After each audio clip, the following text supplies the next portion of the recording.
አሰላሙ አለይኩም ወራህመቱላህ። ዛሬ ድንቅና አስተማሪ በሆነ ታሪክ ተመልሰናል። ይህንን ድንቅ ታሪክ እስከ መጨረሻው ድረስ ይከታተሉ። ለዚህ ቻናል አዲስ ከሆናችሁ ሰብስክራይብ ማድረጋችሁን እንዳትረሱ። ቪዲዮንም ላይክ በማድረግ ጀምሩ።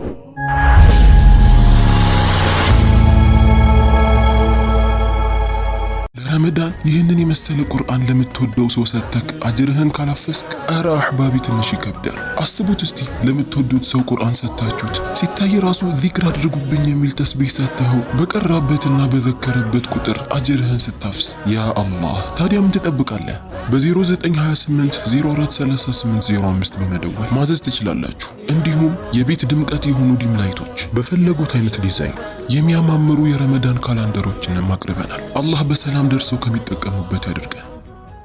አንድ ከሪም የተባለ ምስኪን ሰው በትንሽዬ መንደር ውስጥ ይኖር ነበር።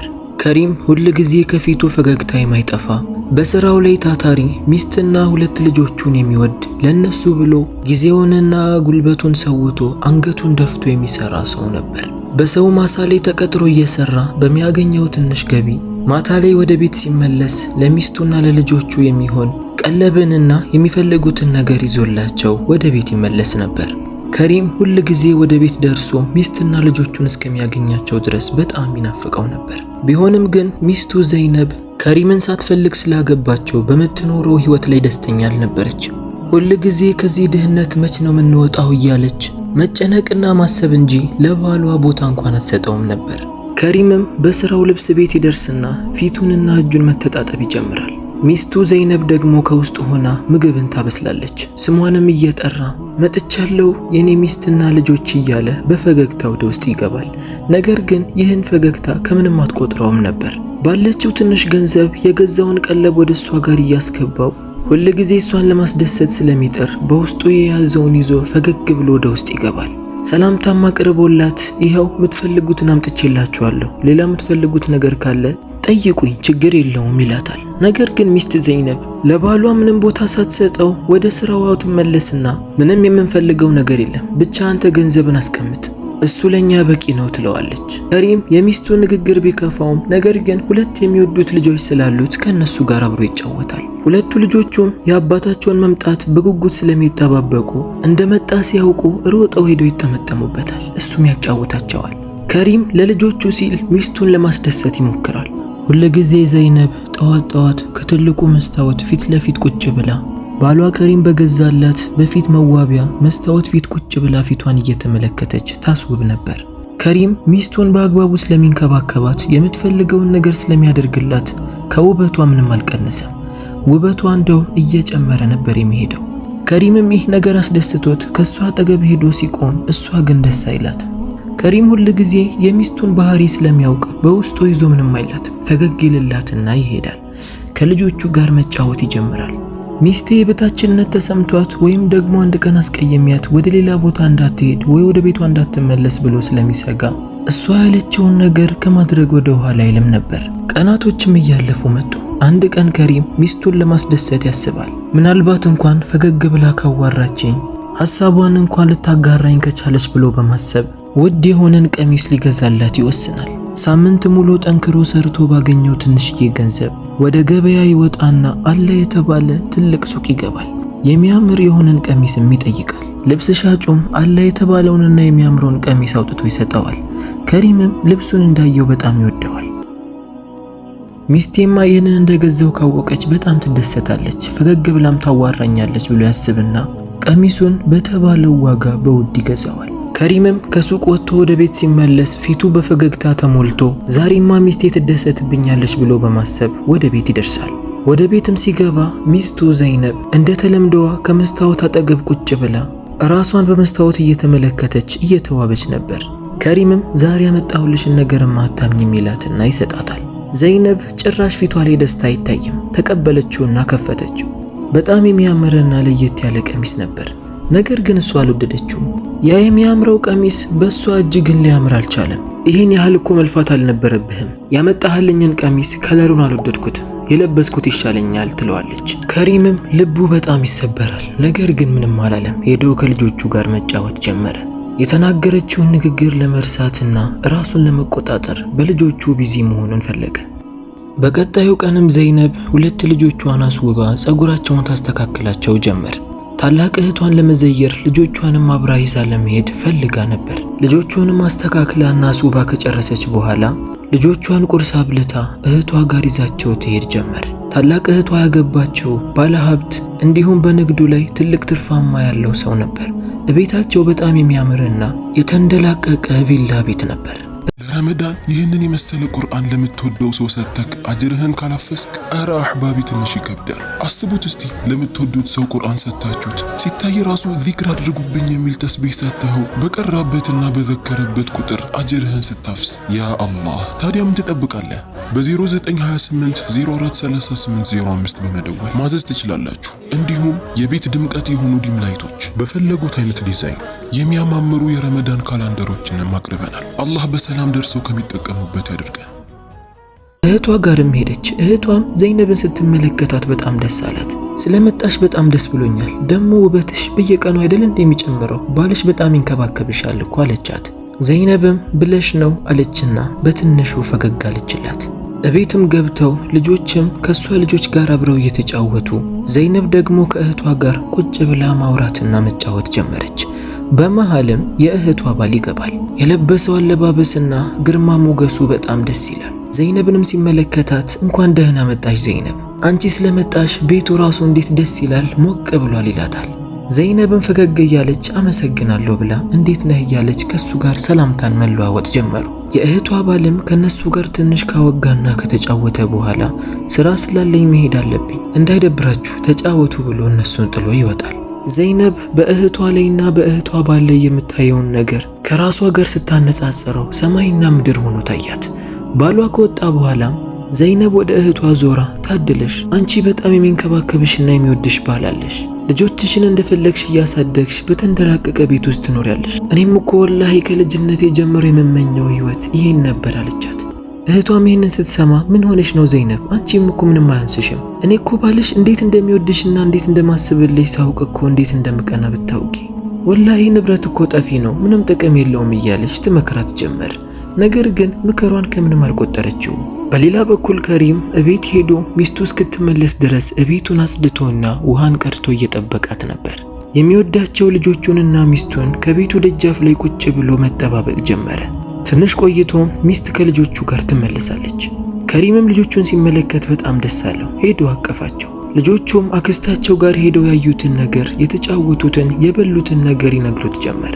ከሪምም በደስታ ልጆቹን ይሰማቸው ጀመር። በመሃል ግን አንድ ልጁ ከሪም ያላሰበውን ጥያቄ ትጠይቀዋለች። አባቴ ሆይ ለምንድነው ግን እናቴ ከአክስቴ ጋርና ከአጎቴ ጋር እንደምትጫወተውና እንደምትስቀው እቤት የማትስቀው ካንተ ጋር የማትጫወተው ብላ ትጠይቀዋለች። ከሪምም ጥያቄውን ሲሰማ በጣም ደነገጠ። ነገር ግን ልጁ የጠየቀችውን ጥያቄ ለማስረሳት ያጫወታትና ያቃልዳት ጀመር። ሚስቱ ዘይነብ ጭራሽ እዛ ከሄዳ ከመጣች በኋላ ባህሪዋ እየተቀያየረ ይመጣል። እንደሌላው ጊዜ ለባሏ የሚሆን ምግብንም አትሰራም። ቁጭ ብላ ስልኳን መጠቀም ሆነ ስራዋ። በዚህም ሁኔታ ከሪም ሊረዳት ይፈልጋል። የውስጧን እንድታወራለት ስለሚፈልግ አጠገቧ ቁጭ ብሎ ምን ሆነሽ ነው እያለ በፈገግታ ይጠይቃታል። ነገር ግን እሷ ወደ እሱ እንኳን ዞር ብላ አታይም። ስልኳ ላይ እንደተጣደች ምንም አልሆንኩም፣ ምንም የተቀየረ ነገር የለም ብላ ትመልስለታለች። በቀጣዩ ቀንም ከሪም አልተወም፣ ካጠገቧ ቁጭ ብሎ ይጠይቃታል። በዚህ ሰዓትም ዘይነብ ዝም ልትል አልፈለገችም፣ መናገር ጀመረች። ሰሞኑ ለተወሰነ ጊዜ አክስቴ ጋር መሄድ እፈልጋለሁ፣ የተወሰኑ ቀናትም እዛ ተቀምጬ መምጣት እፈልጋለሁ ትለዋለች። ከሪምም ይህንን ሲሰማ በጣም ይደነግጣል። መሄዱን ለምን ፈልገሽው ነው ብሎ ይጠይቃታል። ሚስቱም እንዲሁ ልዘይራት ፈልጌ ነው ብላ አጠር ያለ መልስን ትሰጠዋለች። ከሪምም ታዲያ ምን ችግር አለው? ትንሽ ጠብቅኝና እኔም አብሬሽ እሄዳለሁ፣ ልጆቻችንንም አብረን እዛ ይዘን እንሄዳለን፣ ጥሩ ጊዜንም እናሳልፋለን ይላታል። ነገር ግን በዚህ ሐሳብ ዘይነብ አልተስማማችም። እኔ ብቻዬን ነው መሄድ የምፈልገው፣ አንተ እዚህ ሆነ ከልጆቼ ጋር ቆይ፣ ብዙ አልቆይም፣ ከተወሰኑ ቀናት በኋላ እመለሳለሁ ትለዋለች። ከሪም ግን ሐሳቧን ሊጫናት አልፈለግም። በቃ እንደፈለግሽ ችግር የለውም፣ ስትሄጂ የሚያስፈልግሽ ነገር ካለ ጠይቂኝ እሰጥሻለሁ ይላታል። ዘይነብም አይ ምንም አያስፈልግም ችግር የለውም ትለዋለች። ከሪም በጣም አስጨንቆታል። ሚስቴ ወዴት ነው የምትሄደው? ከተጋባን አንድ ቀን ብቻዋን ሄዳ የማታውቅ ሴት ዛሬ መሄዱን ለምን ፈለገች? ሰሞኑ ምን ሆና ነው ባህሪዋ ጭራሽ እየባሰበት የመጣው? ምን አስባ ነው በማለት መጨነቅ ጀመረ። የምትሄድበትም ቀን በደረሰበት ጊዜ ዘይነብ ልጆቿን መሰናበት ጀመረች። ልጆቿ እያለቀሱ ነው። ወዴት ነው ጥለሽን የምትሄጂው እያሏት ነው። ነገር ግን ውስጧ ትክክል ስላልነበረ የልጆቿን ለቅሶ ከምንም አልቆጠረችውም። ባል ከኋላው ቆሞ እንባ ተናንቆታል። ሚስቱም ቻው ብላ ሶስቱንም ተሰናብታ ረጅሙን ጉዞ ጀመረች። አክስቷ የምትኖረው እሷ ካለችበት መንደር በጣም የራቀ ነበር። ስለዚህ ረጅም ጉዞ ማድረግ አለባት። አክስቷ በጣም የተረጋጋች በእድሜ ገፋ ያለች ሴት ነበረች። አክስቷ ባሏ ሞቶባታል። ልጆቿም ከሷ ጋር የሉም። ስለዚህ ብቻዋን የምትኖረው ተፈጥሮን ማድነቅ ትወዳለች። ባሏ ከሞተባት በኋላ ሁኔታዎች በጣም ተቀያይረውባት ነበር። በቤት ውስጥ ያላት አንድ ዶሮ ብቻ ነበረች። ይህች ዶሮ በቀን አንድ እንቁላልን ብቻ ትጥላለች። በዛ እንቁላል ነበር ራሷን እንደምንም ለመመገብና ለማኖር የምትጥር የነበረው። በምትኖረው ኑሮ አንድ ቀንም አምረራ አታውቅ። ከሰውም መከጀልና መጠየቅም አትፈልግም። ባላት ነገር አላህ በሰጣት ነገር ተብቃቅታ መኖርን ትወዳለች። እንደዛ ኃይለኛ ችግር ውስጥ ሆና ኑሮን እየገፋች ማንም አያውቅላትም ነበር። አንድ ቀንም በድንገት ወደ ዶሮዋ ሄዳ ስትመለከት ሁለት እንቁላልን ጥላ ትመለከታለች። የዘይነብ አክስትን በጣም ተደሰተች። የሁለቱ እንቁላል ከለር የተለያየ ነበር። ሌላ ቀን የምትበላውን እንቁላል አስቀምጣ ለየት ያለውን እንቁላል ይዛ ወደ ገበያ ትወጣለች። ተለቅ ያለና በሰዎች ዘንድ ተፈላጊ ስለነበር በተወሰኑ ዱቄቶች ትለውጠዋለች። አላህ በሰጣትም ነገር በጣም ተደስታ አላህን አመሰገነች። በቀጣዩ ቀን ስትነሳ ደግሞ ያቺ ዶሮ 3 እንቁላልን ጥላ ነበር። ቀናቶች እየጨመሩ ሲመጡ ዶሮዋ የምትጥለውም እንቁላል እንደዛው እየጨመረ ይመጣል። የዘይነብ አክስትም እንቁላሉን እያወጣች ለሰፈር ሰዎች ትሸጣለች። የተቸገረና የተራበ ሰው ሲመጣ ደግሞ አታልፍም። ልትሸጠው ካወጣችው እንቁላል ቀንሳ ያለምንም መሰሰት ትሰጥ ነበር። በዚህ የመንደሩ ሰዎች በጣም ይወዷት ነበር። እያላት አንድ ምስኪን እሷ ጋር መጥቶ ተከፍቶ አያውቅም። ብታጣ እንኳን ለራሷ ያስቀመጠችውን ወይ ልትሸጥ ካስቀመጠችው ቀንሳ ትሰጣለች። መስጠቷ በጨመረ ቁጥር ዶሮ የምትጥለው እንቁላልም እየጨመረ ይመጣል። ስለዚህ በዚህ ጥሩ ኑሮን እየኖረች ነው። ዘይነብም ትደርሳለች። ከሷ ጋር ሰላምታ ከተለዋወጡ በኋላ ለተወሰኑ ቀናት እዛ ማረፍ እንደፈለገች ትነግራታለች። አክስቷ ለምን ብላ አልጠየቀቻትም። የተፈጠረ ነገር እንዳለ ስለገባት እሺ ብላ በደስታ ነበር የተቀበለቻት። ዘይነብም አክስቷ ጋር ቁጭ ብላ የምታደርገውን ነገር እየተመለከተች እየተላመደች ትመጣለች። በቤት ውስጥ የምታገኘው ብዙ እንቁላል እያለ አውጥታ የምትሸጠው ትንሽ ሆኖ ለተቸገሩ የምትሰጠው ደግሞ ይበዛ ነበር።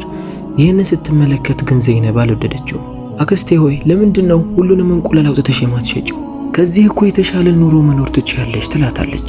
አክስቷን ፈገግ አለችና ልጄ ሆይ ትክክለኛ ደስታ እኮ የሚገኘው ንብረትን በማከማቸት አይደለም። ትክክለኛ ደስታ ማለት የልብ እርጋታ ነው። የልብ እርጋታ የሚገኘው ደግሞ በትንሽዬ ንብረትና የተቸገሩ ሰዎችን በማስደሰት የነሱን ፈገግታ በማየት ነው። ሀብትን ጠልቼ አይደለም፣ ሀብታም መሆንን እፈልጋለሁ። ማንም ሰው እኮ ይፈልጋል። ነገር ግን የተሰጠንን ሀብት በአግባቡ መጠቀም የምንችለው ሀብቱ እንዲሰጠንም መጀመሪያ በተሰጠን ነገር ወደን ስንቀበል ነው። የምበላውና የምጠጣውን ካላጣው፣ መኖሪያና ማደሪያዬንም ካላጣው፣ ከራሴም አልፎ የተቸገሩትን እየረዳሁ እንዴት እኔ ሀብታም አልባልም? ከዚህ በላይ እኮ ሀብት የለም አለቻት። ዘይነብም አክስቷ ያለቻት ነገር ልቧን ነካው። አክስቷ ያለቻትንም ነገር ቁጭ ብላ ማስተንተን ጀመረች። የመከረቻትን ምክር ከራሷ ህይወት ጋርም ታገናኘው ጀመር። አንድ ቀንም አክስቷ በቤቷ ደጃፍ ላይ ቁጭ ብላ ሳለ ዘይነብም እንደ ልጅ ፈገግ ብላ ካጠገቧ ቁጭ አለችና አክስቴ ሆይ እዚህ በመጣሁና አንቺን ባገኘሁሽ ገና በሁለተኛ ቀኔ ትክክለኛ ደስታን አግኝቻለሁ። ለካ ትክክለኛ ደስታ የሚገኘው በዚህ ነው አለቻት። አክስቷም ይህንን ከዘይነብ ስትሰማ በጣም ተደሰተች። ልክ ብለሻል ልጄ፣ ምናልባት አንቺ ወደዚህ የመጣሽው የምትኖሪውን ኑሮ ጠልተሽውና የሌላውን ሰው ስትመለከቺ የራስሽን አሳንሸሽ እየተመለከትሽ ነው። ልብ በይ፣ ትክክለኛ የሚወድሽ ባል ካለሽ ለአንቺ የሚያስብና ለልጆችሽ የሚጨነቅ ከሆነ ከዚህ በላይ ምን ትፈልጊያለሽ? ሁለታችሁ ተጋግዛችሁ እኮ የብርን ሀብት ማምጣት ትችላላችሁ። ምክንያቱም የውዴታና የእርጋታ ሀብት ስላላችሁ። ዘይነብም ይህንን ስትሰማ ባሏን ማስተዋል ጀመረች። እንዴት እሷን ሲያይ ፈገግ እንደሚል፣ በስራ ደክሞት ሲመጣ እሷን ሲመለከት ግን እሷን ለማስደሰት ምን ያህል እንደሚጥርና ምን ያህል እንደሚለፋ ስትመለከት በጣም አዘነች። አንድ ቀን እንኳን ቦታ ሰጥታው አታውቅም። ሳታስበውም ዘይነብ ማልቀስ ጀመረች። ይህንንም የተመለከተችው አክስቷ አብሽሪ ልጄ፣ አሁን ሁሉም ነገር የተረዳሽ ይመስለኛል። ዋናው መንቃትሽ ነው። ማልቀስና ማዘንም ካለብሽ እሱ ጥሎሽ ቢሄድ ነበር። ነገር ግን አሁን በእጅሽ ላይ አለ። በእጅሽ ላይ ያለው ወርቅ ሳያመልጥሽ በፊት ሄደሽ ልታድኘው ይገባል ትላታለች። ዘይነብ ጊዜ ማጥፋት አልፈለገችም። አክስቷን ተሰናብታት አክስቴ ሆይ ጊዜን ማጥፋት አልፈልግም መሄድ አለብኝ ብላት አመስግናት ወደ ቤቷ መመለስ ጀመረች። በመንገዷ ላይም ሆና አክስቷ የመከረቻት ምክር ትዝ እያላት የባሏ ፈገግታና ሳቅ ለሷ ያላት ውዴታ ፊቷ ድቅን እያለ እቤት ደርሳ እሱን እስክታገኝና ልጆቿን እስክታገኝ በጣም ጨነቃት። ያንን ረጅም ጉዞ አቋርጣ ወደ ቤት መድረስ ቻለች። ልጆቹም እናታቸው መምጣታቸውን ሲመለከቱ እየሮጡ ሄደው ተጠመጠሙባት። እናቴ ሆይ በጣም ናፍቀሽን ነበር እኮ እያሉ ማልቀስ ጀመሩ። ዘይነብም ልጆቿን ስታገኝ ልቧን ጥላ እንዳገኘችው ያህል ተሰማት። ሳታስበው ማልቀስ ጀመረች። ምስኪኑ ከሪም ከውስጥ ሆኖ ለልጆቹ ምግብን እየሰራ ነበር። ሚስቱንም ሲመለከታት መናገር እየፈለገ ነገር ግን ከተናገርኩ ትከፋለች ብሎ በማሰብ ዝም ብሎ እየተመለከተ ፈገግ አለላት። እንኳን በደህና መጣሽም አላት። ከሪም ሚስቱ ላይ የሚያየው ነገር በጣም አስገርሞታል። በጣም ፈገግ ብላለች። እሷም አይኗ ደግሞ በእንባ ተሞልቶ ነበር። አንገቷንም አቀርቅራ ከሪም ሆይ እንዴት ይቅርታ እንደምጠይቅህ አላውቅም፣ ወላሂ እስካሁን ድረስ በጣም በድዬህ ያለው ብላ አቅፋው ማልቀስ ጀመረች። ከሪምም ወደ ራሱ አስጠግቶ ለመጀመሪያ ጊዜ በደስታ አቀፋት። ልጆቼንና የልጆቼን አባት ጥዬ መሄድ አግባብ አልነበረም፣ ነገር ግን እዛ መሄዴ ለኸይር ነው። እዛ ሄጄ ከአክስቴ ብዙ ነገር ተማርኩ። እስካሁን ያላስተዋልኳቸውንም ነገሮች ሁሉ ነገረች። ከሪም ሆይ አንተ ለኔ ስትል ብዙ ነገር መስዋዕትን ከፍለሃል፣ እኔ ግን አንድ ቀንም አልተረዳሁክም፣ እባክህ ይቅርታ አድርግልኝ እያለች ድጋሚ ማልቀስ ጀመረች። ከሪም በጣም ተደሰተ። እኔ አንድ ቀንም ባንቺ ተመቃኘች አላውቅም፣ ነገር ግን በምታሳየኝ ባህሪና አንድ ቀን ፈገግ ስለማትይልኝ ውስጤ ሊነካና ሊሰበር ይችላል። አዎ በዚህ ታስከፍኛለሽ፣ ነገር ግን አሁን መለወጥሽና እንዲህ ሐሳቢ ሆነሽ በመምጣትሽ በጣም ተደስቻለሁ። ስትሄጂ በጣም ብዙ ነገር አስቤ ነበር፣ ነገር ግን ሰብር አድርጌ ከልጆቼ ጋር መቀመጤ ይሄው መጨረሻው ያማረ ሆነልኝ። አልሐምዱሊላህ ለአላህ ምስጋና ይገባው ብሎ እሱም ማልቀስ ጀመረ። ከዛም ከሪም ለልጆቹ ሰርቶ የነበረውን ምግብ አቅርቦ ለመጀመሪያ ጊዜ ሚስት ፈገግ ብላ ከሱ ጋር እየተጫወተችና እያወራች ልጆችም እናታቸው ላይ ባዩት መቀየር በጣም ተደስተው ከነሱ ጋር እየተጫወቱ እራታቸውን መብላት ጀመሩ። ከዛን ቀን በኋላ ዘይነብ ባሏን በሁሉም ነገር ታግዘው ጀመር። በሚሰራው ስራ እንኳን እየሄደች ታግዘዋለች። እቤት ሲገባ ልብሱን አጣጥባ ጣፋጭ ምግብን ሰርታ ተጠብቀው ነበር። አሁን ከሪም ከስራ ደክሞ ሲገባ እቤት ላይ ሌላ ድካም አልነበረም የሚጠብቀው። እስኪያያቸውና እስኪያገኛቸው የሚናፍቃቸው ሚስትና ልጆቹ በፈገግታ ነበር የሚጠብቁት። ከሪምም በድህነት ውስጥ ትክክለኛ ደስታና ሀብትን አግኝቶ መኖር ጀመረ። የዛሬው አስተማሪና ድንቅ ታሪካችን ይህንን ይመስላል። እኔም ሀብትን እጠላለሁ ማለት አይደለም፣ ነገር ግን አላህ ሀብትንም ይስጠን፣ ከሱ ጋር ደግሞ ደስታና መረጋጋትንም ይስጠን። አቡላጤዎች አሚን በሉ። አሚን ያ ረበል ዓለሚን። ቪዲዮውን እስከ መጨረሻው ድረስ ከተከታተላችሁ ሰብስክራይብ፣ ላይክ፣ ሼር ማድረጋችሁን እንዳትረሱ። በሌላ ታሪክ እስከምንገናኝ ድረስ ወሰላሙ አለይኩም ወራህመቱላህ።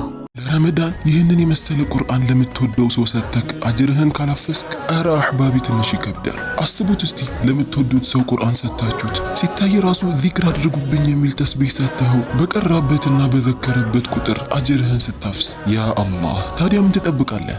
በ0928 043805 በመደወል ማዘዝ ትችላላችሁ። እንዲሁም የቤት ድምቀት የሆኑ ዲም ላይቶች በፈለጉት አይነት ዲዛይን የሚያማምሩ የረመዳን ካላንደሮችንም አቅርበናል። አላህ በሰላም ደርሰው ከሚጠቀሙበት ያድርገን።